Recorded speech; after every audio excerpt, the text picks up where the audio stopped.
네, 이렇게 만나서 반갑습니다.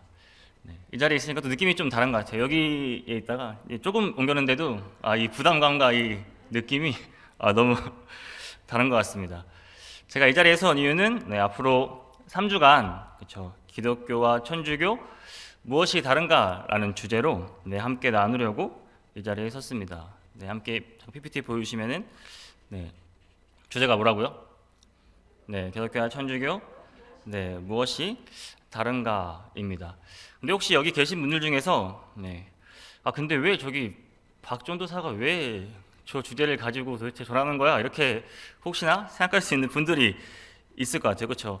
누가 시켰나? 담임 목사님이 하라고 시켰나? 혹시 이런 생각으로 하실 수 있을 겁니다. 근데 저의 배경에 대해 조금이라도 아시는 분이 있다면은 이래서 이 강의를 하는구나라고 생각하실 수 있습니다. 왜냐하면 저의 배경이 천주교이기 때문입니다.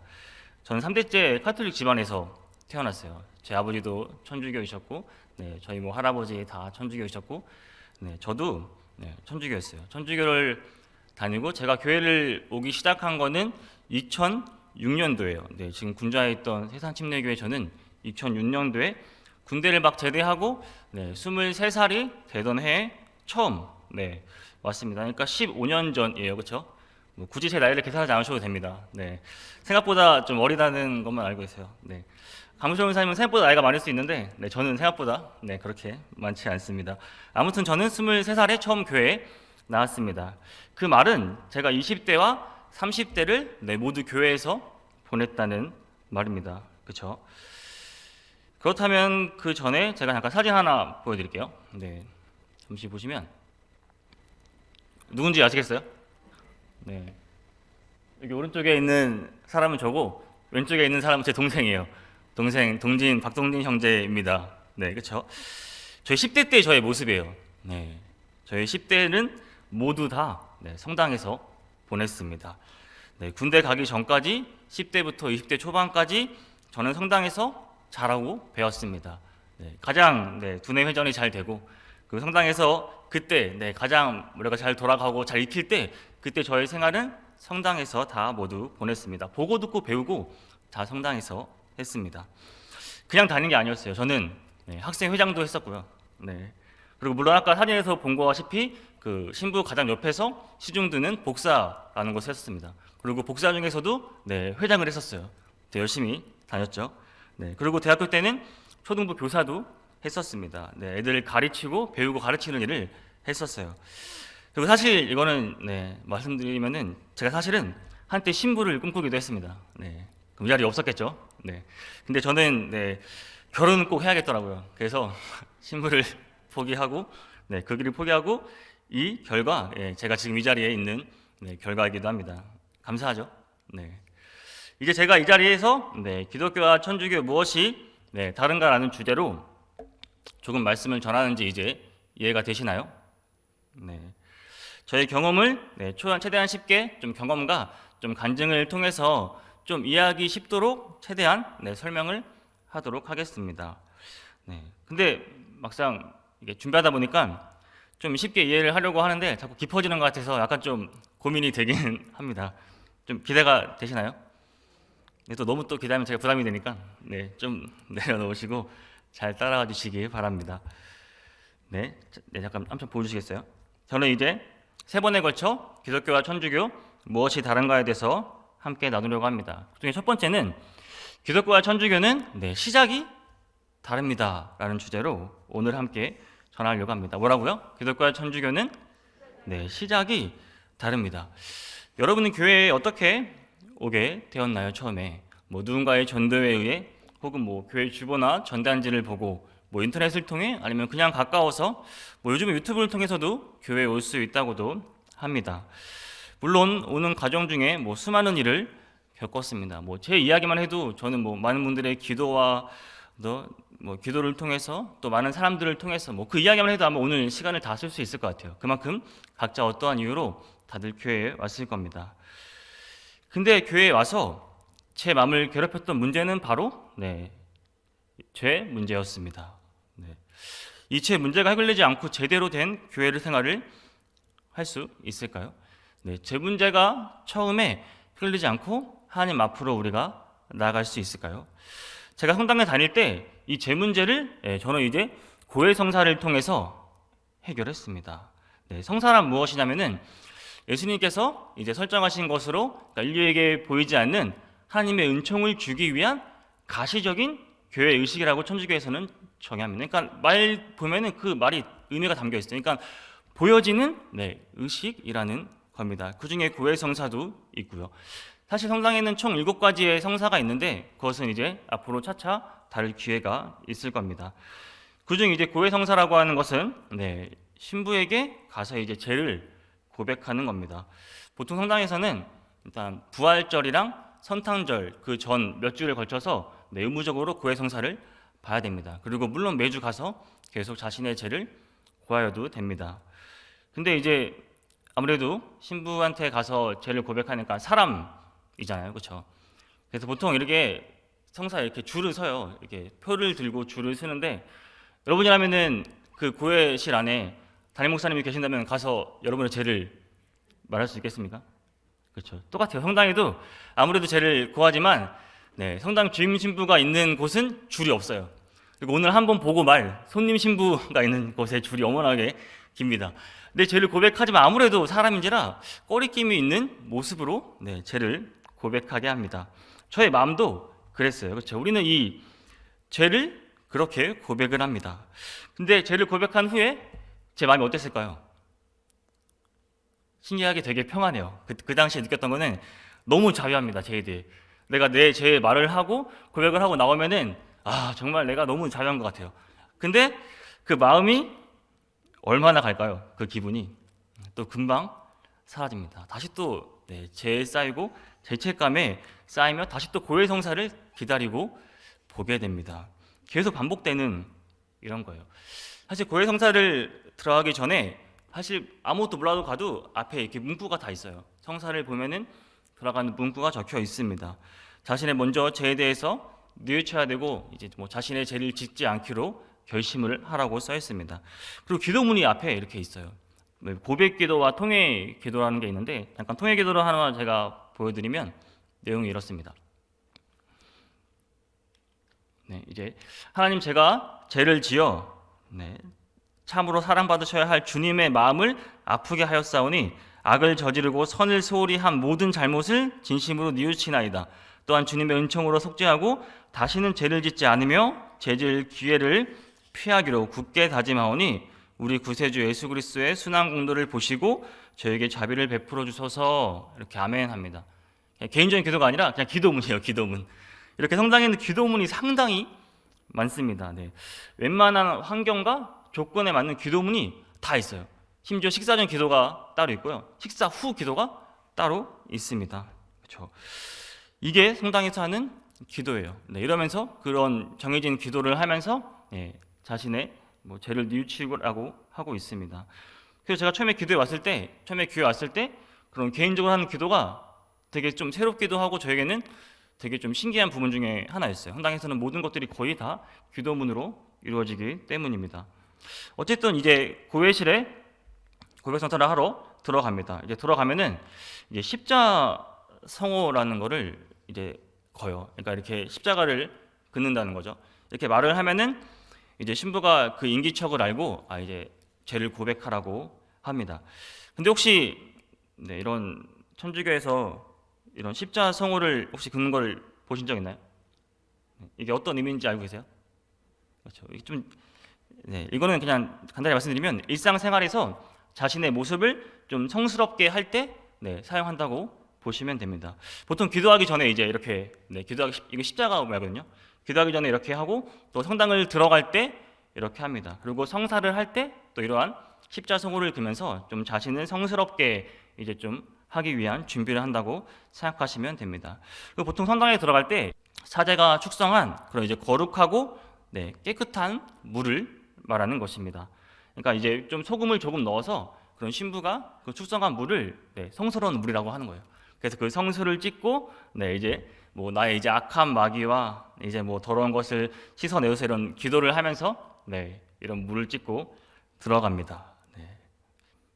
그리고 십자성어라고 하면은 또 이제 뭐 큰 성어와 뭐 작은 성어라고 해요. 그래서 이제 보통 세례 줄 때 신부가 이렇게 이마, 입술 하게 이런 작은 성어가 있고, 우리가 흔히 하는 이제 뭐 이마, 뭐 가슴 이렇게 오른쪽 이렇게 왼쪽을 하면 십자가를 그리는 그런 큰 성어가 있습니다.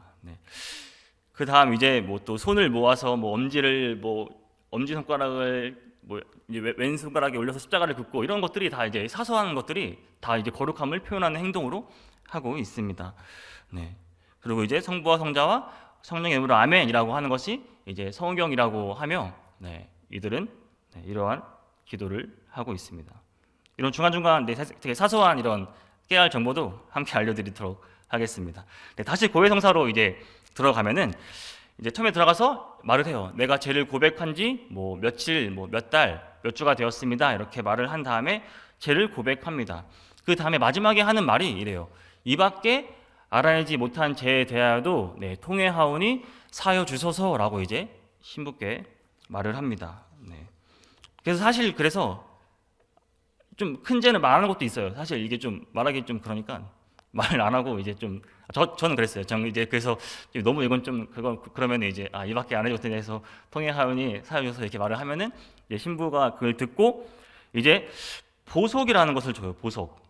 이 보석의 의미를 보면은 넓은 의미로는 뭐 손해배상을 의미하지만 이 천주교에서는 죄로 인하여 하나님의 벌을 내가 받는 것을 의미해요. 그러니까 또 다른 이제 윤리적으로 이걸 보면은 천주교에서 말하는 것은 그러니까 이미 지은 죄에 대하여 징계하는 벌이라고 이거를 말하고 있습니다. 그만큼 그에 합당한 내가 행위를 함으로써 나의 죄를 용서받는다고 생각하는 겁니다.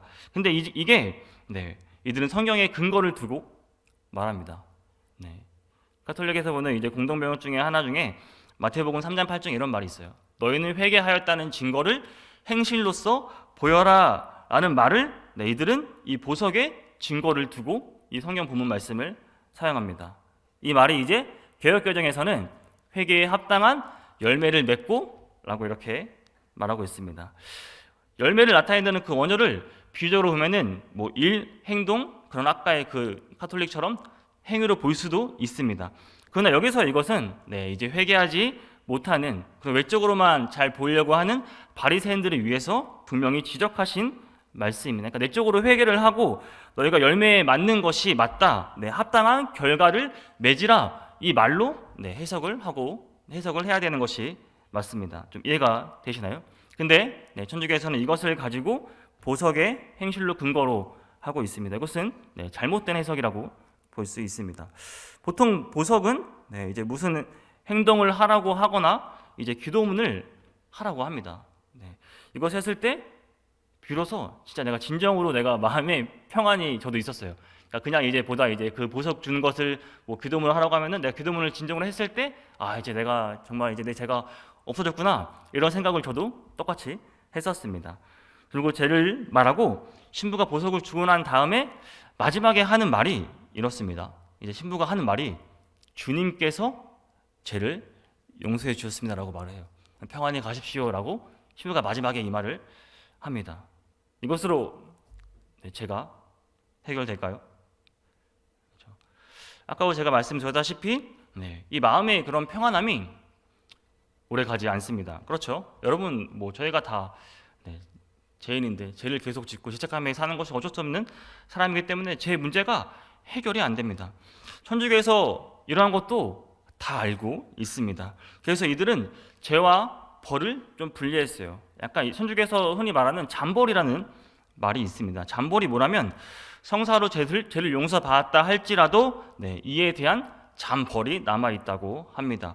그래서 지옥의 이제 영원한 벌에 비해서 이제 현세 또는 이제 연옥이라는 것이 있어요. 성당에서는 연옥에서 받을 벌이 잠시 유한한 거예요. 그러니까 잠시의 벌이라고 해서 잠벌이란 말을 하고 있습니다. 그래서 이 잠벌을 본인도 스스로 인정하고 있어요. 죄를 해결하지 못함을 인정하고 있습니다. 또한 고해성사의 마지막 문구처럼 마치 신부가 죄를 사해 주는 것처럼 이렇게 말하고 있습니다. 고해성사를 통해 천주교의 신부는 이렇듯 사제권이라는 것이 있어요. 이렇듯 사제권을 행사합니다. 그러니까 사제로서 받은 그 신권이 이어졌다고 생각합니다. 그런 성품성사, 그런 신품성사를 통해서 주어진 권한이 그 사이들한테, 신부한테 있다고 생각합니다. 이것도 역시 성경의 근거를 이들은 대고 있어요. 네. 가톨릭 성경을 보면은 얘야 용기를 내어라, 이제 너는 죄를 용서받았다라고 그 예수님께서 하신 그 말씀을 이들은 사죄권이라고 봅니다. 예수님께서 그 죄를 사해준 권리가 있다고 보고 있습니다. 그리고 이 사죄권이 세상 끝날까지 모든 사람에게 필요하다고 생각하고 이게 당연히 이어져야 한다고 생각하고 있습니다. 이게 이어지지 않으면은 제3의 문제가 해결되지 않는다고 믿고 있습니다. 이 구원 사업을 계승한 분이 예수님이고 그 예수님이 부활 후에 이제 특별히 사죄권을 주셨다고 제 아들에게 주셨다고 말한 구절도 이들은 이렇게 말을 하고 있습니다.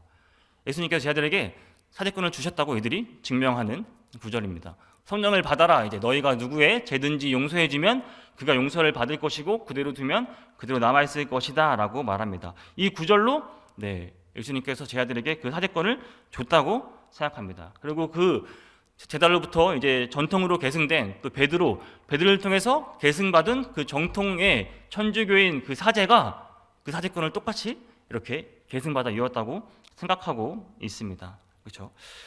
그런데 성경 어디에도 사람이 죄를 용서한 예를 찾아볼 수 있을까요? 찾아볼 수 없습니다. 성경 어디에도 사람이 죄를 용서했다는 말을 찾아볼 수 없습니다. 오직 하나님만이 죄를 사하고 죄를 사하시는 권세를 가지고 있습니다. 마가복음 2장 7절을 보시면 오직 하나님 한 분 외에는 누가 능히 죄를 사하겠느냐라고 말하고 있습니다. 또한 요한복음 아까 그 카톨릭에서 주장했던 요한복음 20장 22절, 23절을 봐도 여기서 이걸 원어로 봐도 용서받을 것이요 또 모두 그대로 있으리라 모두 완료형 동사로, 그러니까 쉽게 말하면은 완료의 결과를 말하고 있습니다. 그러니까 이거를 미래에 이어서 이거를 번역할 수 없다는 말입니다. 그러니까 다시 말하면 이거를 쉽게 풀어 말하면 만일 너희가 누구에 되든지 그 용서받음을 선언하면, 그러니까 이 말은 너희가 복음을 전하면 그들은 그 죄를 이미 용서받은 것이요 만일 너희가 누구에 되든지 그것을 그러니까 복음을 전하지 않으면 그들에게 그 죄가 그대로 있는 것이다 라고 말합니다. 그러니까 이 말은 사죄권을 미래의 신부들에게까지 이어서 준다는 말이 아니라 당시 복음을 전하는데 너희가 힘써라, 하나님의 용서를 받을 수 있도록 너희가 더욱 복음을 전하라고 힘써라, 이렇게 이해하는 게 맞다는 말입니다. 이해가 되시나요? 사실 천주교에서 사실 이런 이제 개신교라고 말해요. 개신교는 그리스도와 연결이 끊어진 교회라고 말을 합니다. 당연히 사죄권도 없다고 말을 하지요. 죄를 용서받을 수 없다 말하는 겁니다. 그렇다면 신부가 죄를 지면은 어떻게 할까요? 본인이 그럼 죄를 지면은 어떻게 할까요? 신부가 죄를 지면은 또 다른 신부에게 가서 고해 성사를 봅니다. 이해가 되나요? 그렇죠? 그래서 또 다른 신부에게 가서 고해 성사를 하고 그 죄 사함을 받습니다. 그들은 이제 죄 사함도 하나님 앞에서의 참여하는 그런 기독교를 비관하고 좀 이렇게 반대합니다. 사실 그게 전부임에도 말입니다. 사실 우리는 하나님께 죄를 고백하는 게 전부임에도 이들은 그것을 인정하지 않고 있습니다. 사실 이 죄에 대한 문제는 그리스도인에게 매우 중요한 문제입니다. 그렇죠? 지금까지 살펴본 바로는 이 차이는 천주교는 죄에 대해서 성경 본문을 잘못 이해하고 잘못 해석하고 있다는 겁니다. 성경의 근거와 상식을 비추어 볼 때 천주교의 사죄권은 사실 아무 의미가 없습니다. 또한 이들은 죄에 대해서 헛되게 가르치고 있습니다. 성경을 잘못 이해하고 그런 해석은 자의적으로 만든 교리일 뿐 죄에 대한 문제는 이런 죄에 대한 문제에 대해 기독교와 천주교는 분명히 다른 것을 보여주고 있습니다. 죄에 대한 문제가 상당히 중요하게 제가 처음 시작에 다뤘습니다. 왜 이 죄에 대한 문제가 중요할까요? 바로 우리의 구원과 너무나 밀접한 연관이 있기 때문입니다. 죄에 대한 이해가 다르니 당연히 구원에 대한 이해가 다릅니다. 사실 제가 성당을 다녔을 때는 이 구원에 대한 이야기를 들어본 적이 거의 없어요. 기억이 안 나요. 구원에 대해 제가 그렇게 많이 다녔음에도 기억이 나지 않습니다. 제가 고해 성사를 드리고 내 죄를 고백하고 삶 받는다고 생각하며 자유로웠지만 전혀 죄에 대한 해결에 대한 생각을 해본 적이 없습니다. 그렇죠? 또 구원에 대한 이야기를 들어본 적이 없어요. 내가 인격적으로 내가 예수님을 만났거나 그런 만남을 가져본 적이 없습니다. 내가 정말 구원받았다라고 생각해 본 적이 없습니다. 왜 그럴까요? 구원관 자체가 구원관이 다르기 때문입니다. 우리가 아는 기독교의 구원관은 무엇인가요? 그러니까 한마디로 말하면 기독교의 구원관은 그렇죠? 기독교의 구원관은 그러니까 하나님께서 성자 예수 그리스도의 그런 인류의 죄를 대속하기 위해서 인간의 몸으로 오셨습니다. 그렇죠? 이 땅에 성육신하셔서 오셔서 우리 죄를 위하여 대신 십자가에 돌아가셨습니다. 우리 죄값을 위해 돌아가셨죠. 우리는 그 예수님의 돌아가시고 부활하신 그 사실을 우리가 믿으면 그렇죠? 하나님의 은혜로 죄 용서함을 받고 구원을 얻는 것입니다. 이게 우리가 말하는 기독교의 구원관입니다. 그냥 은혜로 가져오신 은혜로 우리는 믿음으로 구원을 받은 겁니다. 그렇죠? 이것은 마치 사형수에게는 마치 특별 사면 같은 것입니다. 특별 사면은 사형수가 특별히 무엇을 하거나 행실을 해서 얻은 게 아니라 그저 대통령의 무조건적인 일방적인 주권으로 특별 사면을 받은 겁니다. 똑같습니다. 죄인들도 죄로 인해 죄 사함을 받고 천국에 들어가는 것은 물론 하나님의 특별한 은혜로 그냥 하나님께서 주권으로 주신 겁니다. 이것이 기독교의 구원관이자 성경이 말하는 구원관입니다. 그렇다면 천주교에서는 어떻게 구원에 대해서 말할까요? 천주교의 구원관은 믿음으로만 구원을 받는 것이 아니라 행위, 아까 말했던 그 보석도 들어가고요. 또한 그 선행, 이런 행위가 있어야 한다고 말합니다. 쉽게 말하면 믿음 플러스 행위가 있어야 구원을 받는다고 해요. 이렇게 주장하는 근거는 후에 계속 하나씩 보여드리겠습니다. 저 같은 경우는 제가 성당을 다닐 때 봉사활동을 상당히 많이 했어요. 저는 봉사활동 이런 학교에 내는 거를 걱정해 본 적이 없어요. 거의 방학 때마다 매번 꽃동네 가서 봉사활동을 계속 했었고요. 또 그 밖에 여러 기관들을 다니며 진짜 주말에 거의 봉사활동을 하며 보냈던 것 같습니다. 아마 저희 학교에서 아마 봉사활동 시간으로는 아마 전교 1등 하지 않았을까라는 생각이 들 정도로 엄청난 봉사를 하며 또 그걸로 이제 마음에 좀 위로를 얻고 평안을 얻으며 살았던 것 같습니다. 그만큼 선행을 강조하고 선행이 중요하다고 생각합니다. 천주교는 오직 하나님의 은혜에 따른 그런 믿음만으로 구원을 받는다 이 말을 부인합니다. 그러면서 이제 야고보서 2장의 말씀을 인용하며 이렇게 말합니다. 야고보서 2장 14절에서 나의 형제 여러분 누가 믿음이 있다고 말하면서 실천이 없으면 무슨 소용이 있겠습니까? 그러한 믿음이 그 사람을 구원할 수 있겠습니까? 이 구절을 행위가 없으면 구원을 받지 못한다는 근거 구절로 말하고 있습니다.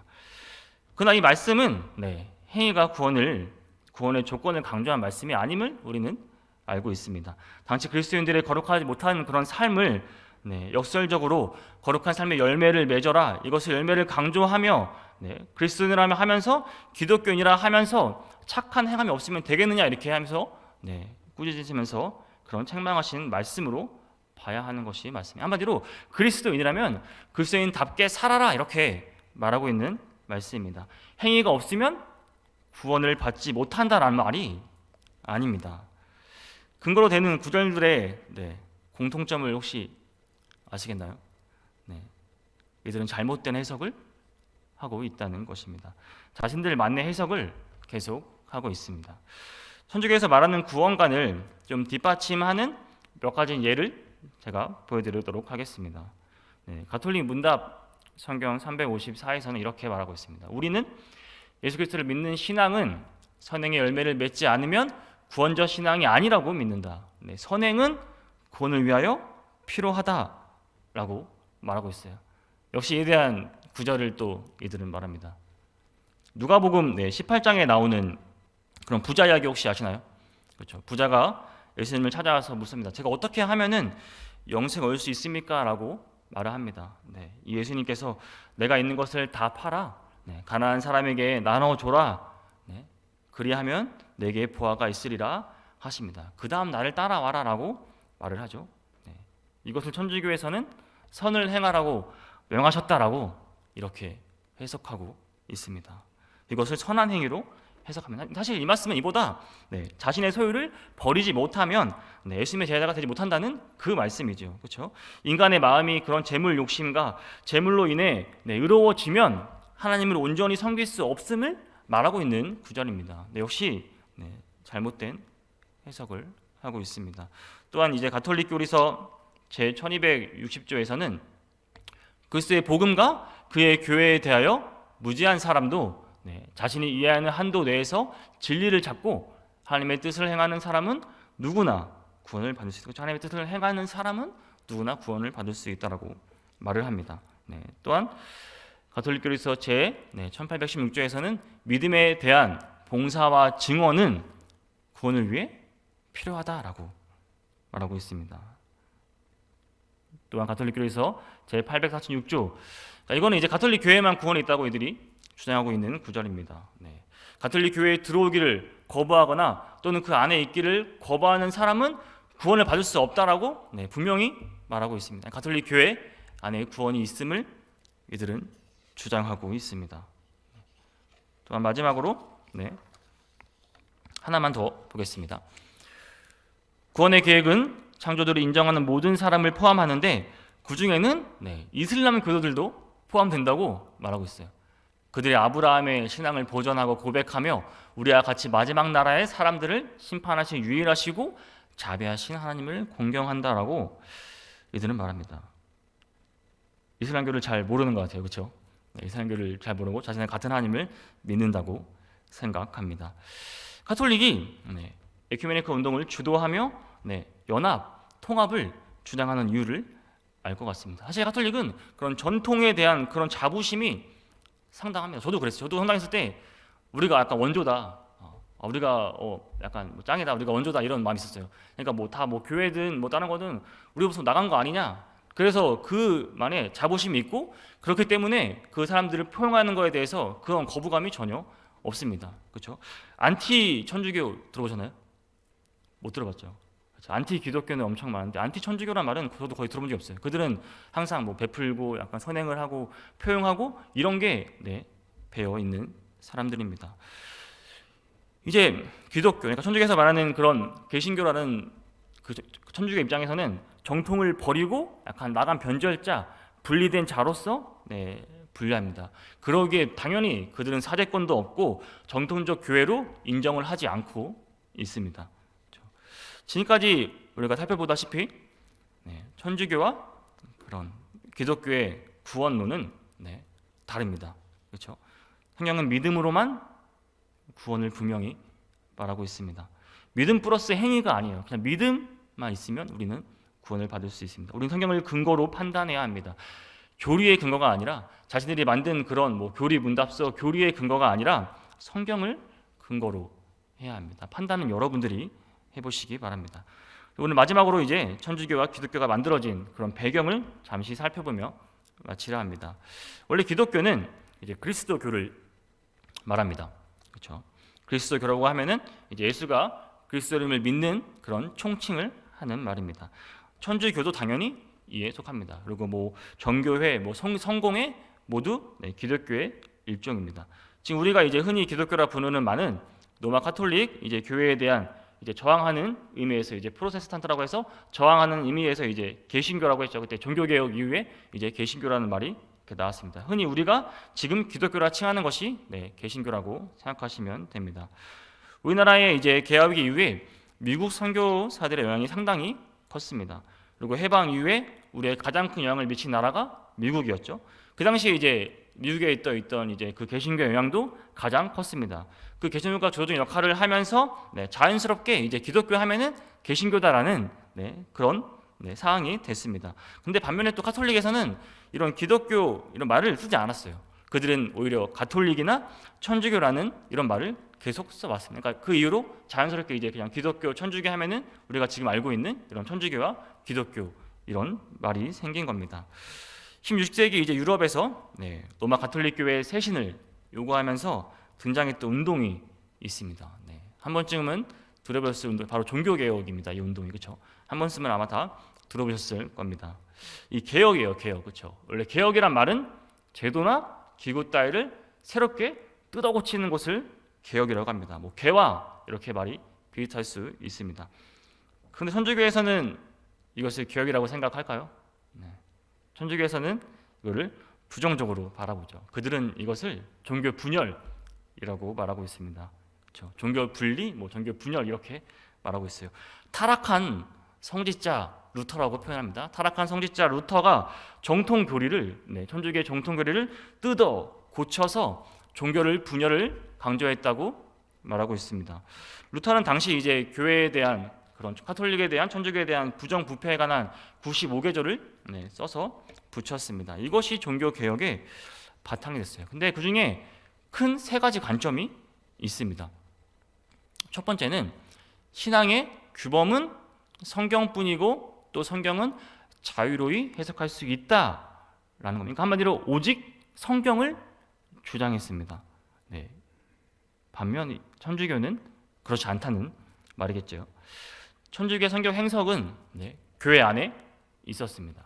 그러기에 교회의 권위가 셌고 교회의 그런 권위 아래 성경 해석이 이루어졌어요. 개인이 성경을 뭐 해석하거나 보나 그런 것은 쉽지 않았습니다. 천주교에서는 성경을 자유롭게 해석함으로 오히려 너희가 종교 분열이 되고 너무 많은 종파가 생기고 너희 마음대로 해석하지 않았느냐 이렇게 종파주의 뭐 이런 개신교 교단을 많이 분열했던 이런 것을 조장했다고 말하고 있습니다. 과연 그럴까요?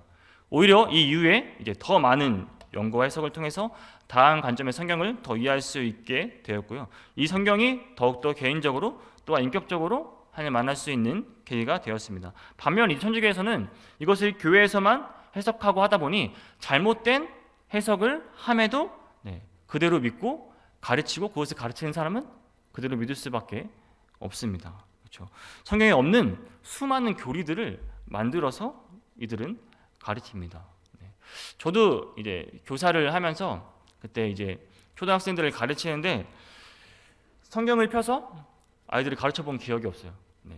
모든 것이 거의 진짜 뭐 이런 교리책이 상당합니다. 그런 교리책의 뭐 내용이나 이런 것들이 해서 거의 뭐 교리책 책자로 아이들을 같이 공부를 하고 가르쳤지 저는 성경을 이렇게 펴서 아이들을 가르쳐 본 적이 없습니다. 그만큼 자신들의 그런 해석과 그런 교회에 대한 해석을 중시하고 교회의 권위가 상당히 큼을 알 수 있습니다. 그 다음은 이제 오직 믿음으로만 구원을 받을 수 있다라는 루터의 말을 이들은 부정합니다. 오직 믿음이죠. 이건 우리 앞에서 이미 다뤘던 내용입니다. 천주교에서는 믿음 플러스 선행 행위가 있어야 구원이 있음을 말하고 있습니다. 마지막 이제 셋째로 인간은 원죄로 속속들이 부패되어 다시 일어설 수 없다라고 말하고 있습니다. 쉽게 말하면은 오직 하나님의 은혜로 다시 우리는 일어날 수 있습니다. 오직 은혜라는 관점이 우리에겐 있습니다. 혹시 잘못된 것이 있나요? 그렇죠? 없죠. 하지만 천주교에서는 이거를 이제 반대하며 종교 분열이라고 하고 있습니다. 해석을 자신들의 것으로 만들고 잘못된 해석을 해서 전화합니다. 오직 믿음이 아닌 선행을 반드시 넣습니다. 그리고 야고보서의 말씀을 가지고 이를 증명하지요. 역시 이것 잘못된 해석을 하고 있습니다. 그러니 놀라운 하나님의 은혜를 경험할 수 없습니다. 이제 인터뷰 하나를 소개하고 마치려고 하는데요. 이제 어느 한 인터뷰에서 신부에게 어느 한 학생이 이런 질문을 했습니다. 성당에 나가는 이유가 뭔가요? 라고 어느 한 학생이 한 신부에게 질문했어요. 신부가 대답을 첫 번째 이런 대답을 합니다. 교회는 그리스도께서 인류 구원의 목적을 위해 세우신 것입니다. 라고 말을 했습니다. 그 다음에 그리스도께서는 목자들에게 하나님의 은총을 전해주는 신권을 주셔서 성사를 집행하게 하셨습니다. 라고 말합니다. 그 다음에 신부의 대답은 신자들이 하나님의 은총을 전해주는 귀한 하나님의 제사에 하나님의 미사에 참여해야 됩니다. 그리고 마지막으로 그리스도의 몸인 성체를 모심으로써 구원의 은혜를 받게 하셨습니다. 이것이 성당에 나가는 이유라고 말한 신부의 대답입니다. 이렇게 해야지만 진정 구원의 중요성을 알 수 있다고 가르치고 있습니다. 천주교에서 생각하는 구원이 이렇다는 겁니다. 그렇죠? 저도 이렇게 다 했었습니다. 정말 귀한 그 미사에 참여했었고요. 성체도 미사 때마다 모셔봤고요. 세례도 받고 성사도 받아봤어요. 고백 성사도 진짜 많이 해봤고, 아까 보신 사인처럼 신부 가장 가까이 옆에서 신부의 수증을 들며 열심히 섬겨봤습니다. 그 중에 복사, 그 중에 회당도 했었고요. 학생회장도 해보고 교사도 해보고 새벽 기도도 나가보고 정말 미사를 매주 빠진 기억이 없어요. 거의 매주 갔고, 그런데 제가 왜 구원을 받지 못했을까요? 지금 받지 않은 게 아니라 그때 왜 제가 구원을 받지 못했을까요? 말씀이 없었습니다. 제가 보고 읽고 들은 말씀이 없었어요. 엄청나게 많은 교리를 배우고 교리책으로 가르치고 배우고 다 받아왔어요. 그렇죠? 다 천주교에서 만든 교리입니다. 그런데 제대로 해석된 말씀이 없습니다. 그러니 당연히 제대로 된 예수님을 몰랐고 믿음도 몰랐고 하나님의 은혜를 몰랐습니다. 하지만 나름 되게 착하게 이렇게 선하게 살긴 했어요. 되게 선하게 살고 좀 피해 안 가게 하고 이런 것들은 배어 있는 것 같습니다. 이렇듯 기독교와 천주교는 죄에 대한 이해, 예수님을 만나는 시작부터가 다릅니다. 오늘 들으신 이 배경이 있으면 제가 다음에 이야기하는 것들은 슉슉 이렇게 이해될 수가 있을 거예요. 오늘 이제 첫 시작이다 보니 좀 어쩌면 깊을 수 있지만 이 죄의 구원에 대한 문제는 너무나 이게 앞으로에 있을 그런 강의들의 중요한 문제이기 때문에 좀 한번 깊게 다뤄봤습니다. 이제 이 이후에 이제 여러분이 많이 궁금해하시는 이제 뭐 마리아 이런 이야기 있잖아요. 그렇죠? 뭐 교황 이야기, 아니면 칠성사 이야기, 연옥 이야기 이런 것들이 이제 기다리고 있습니다. 오늘 강의 어떠셨는지 모르겠네요. 괜찮으셨나요? 좀 이해가 되시나요? 다음 시간에는 이제 기독교와 천주교, 오늘 제목이 뭐였죠? 기독교와 천주교는 시작이 다릅니다. 그럼 다음에 뭘까요? 기독교와 천주교는 중간이 다릅니다. 그럼 그 다음 뭘까요? 그렇죠? 끝이 다릅니다. 이렇게 이어질 겁니다. 다음 시간에는 기독교와 천주교는 중간이 다릅니다. 보통 이제 주로 교리적인 부분들을 많이 다루고, 우리가 이제 흔히 많이 궁금해하시는 그런 교리적인 부분들을 좀 간단하게 이해하기 쉬울 정도로만 계속해서 이제 많은 교리들을 함께 다뤄보려고 합니다. 좀 더 실질적인 내용을 다루겠죠. 조금이나마 이제 이 기회를 통해서 기독교와 천주교 무엇이 정말 다른지 몰랐던 부분에 대해서 우리 모두가 좀 잘 알 수 있게 되는 계기가 되었으면 좋겠습니다. 기도하시겠습니다. 하나님 아버지 감사합니다. 오늘 기독교와 천주교에 대해서 무엇이 다른지에 대해서 함께 나눠보았습니다. 또 부족한 종을 사용하셔서 저희 또 경험을 통해서 제가 알고 있는 것들이 정말 하나님의 말씀의 기준으로 옳고 그름을 전하였습니다. 저희가 무엇보다 하나님 말씀을 제대로 분별할 수 있도록 하여 주시고 하나님의 말씀을 제대로 이해할 수 있도록 하여 주시옵소서. 오직 말씀으로 저희를 구원하게 하시고 오직 말씀으로 저희가 하나님께 나아가기 원합니다. 그러기에 정말 저희를 이 자리에 불러주시고 예수님의 하나님의 자녀로 삼아주신 정말 그 은혜에 너무나 감사하는 하루가 될 수 있도록 하여 주시옵소서. 모든 것 감사드리며 또 이후에 있을 특강도 정말 좀 더 이해하기 쉽게 좀 더 하나님의 관점으로 하나님의 말씀으로 분별할 수 있도록 하여 주시옵소서. 이제 저희가 돌아갑니다. 또 돌아가는 발걸음도 지켜주시고 안전 지켜주시고 무엇보다 어려운 시기에 힘들어하고 있는 성도님들 마음에 평안과 위로를 주시옵소서. 또 무엇보다 계속해서 저희 교회와 저희 각자의 건강을 지켜주시옵소서. 모든 것 주님께 맡겨옵니다. 예수님의 이름으로 기도드렸습니다. 아멘.